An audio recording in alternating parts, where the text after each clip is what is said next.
So I want to talk about the differences between the religious and the spiritual and how these two combine and fit into the greater framework of the search for a seeker, generally speaking. What is traditionally called religious, I think, has a lot of connection to rules and regulations, um, rituals and festivals, a lot of surface stuff that has to be adhered to, but also scriptures and wisdom as well. So, there is, at the start, we already see there's a connection between religion, which concerns a lot of the day to day things of ordinary life, but also tries to connect them to something higher. This is an instance of what I consider to be a kind of ladder. That the religious provides a kind of ladder, potentially, for people to climb to the more difficult realms of the more purely spiritual. So, what is it that links the religious and the spiritual together? Well, what links them together is a concern with what is more than the visible. It's a concern with the eternal. It's a concern with the pure, the perfect, the divine. But whereas the more purely spiritual does this through an act of inner looking, basically, the religious has a series of means and tools which are suited to people of different levels of understanding, different abilities to carry out different instructions, basically. So, one way to look at it is to divide the spiritual search into two facets. One is the mind quieting facet, and the other is the element of what I'd call discernment, which is sort of moving away from the transient, the fleeting, towards the eternal, right? Moving away from the realm of appearances towards the realm of truth. So you have these two different facets. And what makes something strictly religious, I think, is that it has at least some element of that discernment facet. But it may also incorporate other things that have that mind quieting element to it as well. So, for example, if you chant a mantra, for example, you are doing something which is quieting the mind, and you're doing something which is also reminding you, in some sense, of something higher. Depending on what the words of the mantra are, they could be invoking God's names, for example, and you're oriented towards something higher, less towards what is fleeting, more towards what is permanent. So, different people's minds are able to grasp abstract concepts at different levels. And so some people are going to have a hard time, for various reasons, immediately jumping into the fires of self-inquiry or surrender. But for them, they might very well be able to chant a mantra. There's nothing wrong with that, because what's going to happen is that mantra is going to quiet their minds. And it is going to add an element of discernment. And that element of discernment is also going to help break up and weaken their attachments. And that's also going to quiet their minds. And that's going to lead to further discernment and a further ability to use subtler tools. So you go really from what we call grosser or more kind of easier to grasp kinds of tools at the sort of bottom of the religious pyramid. Like, for example, just physically visiting a temple. There's an element there, both of something that quiets the mind and of a certain orientation towards the permanent. But as you do that, the discernment helps you orient towards the permanent. That helps weaken your attachments. And the quietness of your mind also helps you see more clearly, basically. Again, the quietness really aids the discernment in a way, but I separate them into two pieces because um, there are other ways of obtaining a quieter mind. The religious is not the only way. So there is this kind of association in the religious between a various series of tools um, that are that include things that often have both a mind quieting and a discernment aspect to them. But in the religious, you also have a bunch of other stuff which deals with like the social considerations, um, various historical stuff that's going on. It's not all relevant to the spiritual. The spiritual has those kind of two facets to it in the religious, which are the mind quietening and the discernment. But there's a lot of other rules, regulations, and stuff that's social that may not be directly relevant. Even then, there may be things that are relevant, but it's somewhat a matter of debate. Like, which of the moral instructions that a religion tells people to follow do in fact increase your discernment and do in fact quiet your mind? That's a matter of debate sometimes, because sometimes it isn't clear whether a particular instruction that a religion seems to give is just a historical social thing or whether it has some kind of spiritual importance.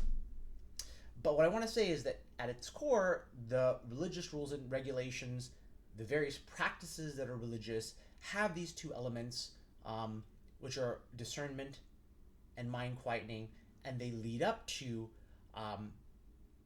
the more kind of abstract, rarefied, pure spiritual practices of self-inquiry and surrender. So, for example, bhakti yoga, karma yoga, where you are offering everything you do to God, right? Where you're doing the action, but you are saying, the fruit of the action is not mine. This is all God's. Is something that quiets the mind, adds an element of discernment towards the transitory and moves you towards the eternal, right? Breaks up the attachments in the process and moves the mind on its journey towards inquiry and surrender.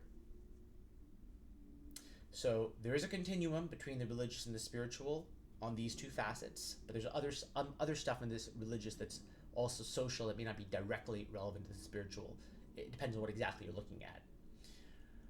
I also want to say, right, so I want to mention that there are other ways of quieting the mind. So, for example, right, one of the things that I emphasize is the importance of becoming honest about your emotions and becoming honest about your desires. And I'm a big proponent of that specific kind of therapy, not all psychotherapy, but that specific kind of psychotherapy called psychoanalysis.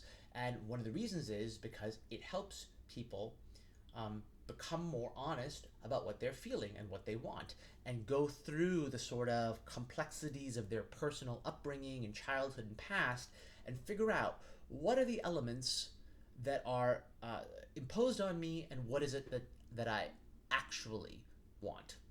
What have I done simply out of service to surviving in childhood, for example, and what is actually in my heart? Through this process, you do in fact quiet many of the inner emotional conflicts, and as a result, your mind quiets. So that's a kind of mind quietening, but it doesn't have the element of discernment between spiritual or eternal and transient, or eternal and worldly. That's the religious spiritual element, but it is a very powerful mind quieting device. Similarly, eating in a certain way, being healthy with your exercise, your sleep patterns, things like those are all things that from the seeker standpoint help quiet the mind, but they don't have that element of discernment. So what enters something into the sort of religious spiritual realm is that combination really of mind quietening and discernment. But mind quietening can be obtained in many other ways and should be obtained in many other ways. By attention to the body, by attention to your psyche, mind, and emotions, and so on and so forth. And then the religious as a whole contains these elements of discernment and mind quieting, but it also contains these other social elements. So um, different people will find that different instructions appeal to them, right, as per their level of understanding, right? If someone who is not really meant for self-inquiry or surrender yet tries them, it's fine if they try them, but they won't find them understandable. They won't find them appealing. They won't find themselves motivated to do it, um, which is why you have this sort of ladder of different techniques to appeal to people at different levels of motivation, right? Some people will find breathing exercises to be what they can do, and there's nothing wrong with that. They should do them. You know, what we're trying to do in the spiritual search is to find where in this ladder you can enter. You know, what rung can you climb to? Climb to that rung. Go there, right? So that set of instructions, that tool which you can use, which you can comprehend, and which you are motivated to use that. Use that. Use that. And that tool may vary from time to time, right? There might be certain areas in your life where you are able to, for example, use self-inquiry or surrender, and there may be other areas of life where you can't use them because it's too scary, and so then you use karma yoga, let's say. Or there may be other areas still where even that doesn't work, you know, and you just resort to prayer. That's fine. That's fine. If you're extremely distressed, maybe all you can do is go to the temple or visit a spiritual teacher or open a book or listen to a YouTube video. You do what you can, or visit your therapist, right? These are all tools. And so one way of looking at what we're trying to do is we're trying to slowly establish some kind of continuity of concentration at whatever level you can. So if you think about trying to move the mind towards concentrating on some element of the divine at all times, in whatever way you can, you know, that's a good way of looking at it. That you do the most pure spiritual thing if you can do that, and if you can't do that, you sort of move down to whatever you can do and do that. And if you can't do anything which involves that religious spiritual element of discernment, but you can do something which is mind quieting, then do that. And in fact, those mind quieting things like psychotherapy and whatnot are useful regardless, is the truth. And one way I like to think about it is, I've given the metaphor of a ladder, but I'll also like to give a metaphor of a key. You know, like think about a key and the sort of curves it has. You know, and so you slide down the curve to wherever, in a way, your lock is, you might say, at that moment, right? You know, the key goes to that curve, and that unlocks you at that moment. So slide down that curve, you know, to wherever you can unlock yourself at that moment, to do whatever you can do at that moment. And whatever you can do, something is better than nothing. Even thinking, even for 1 second, of God is better than nothing. So you're trying to do whatever you can do. And these are the links between the spiritual, the religious, and the larger realm of mind quieting objects.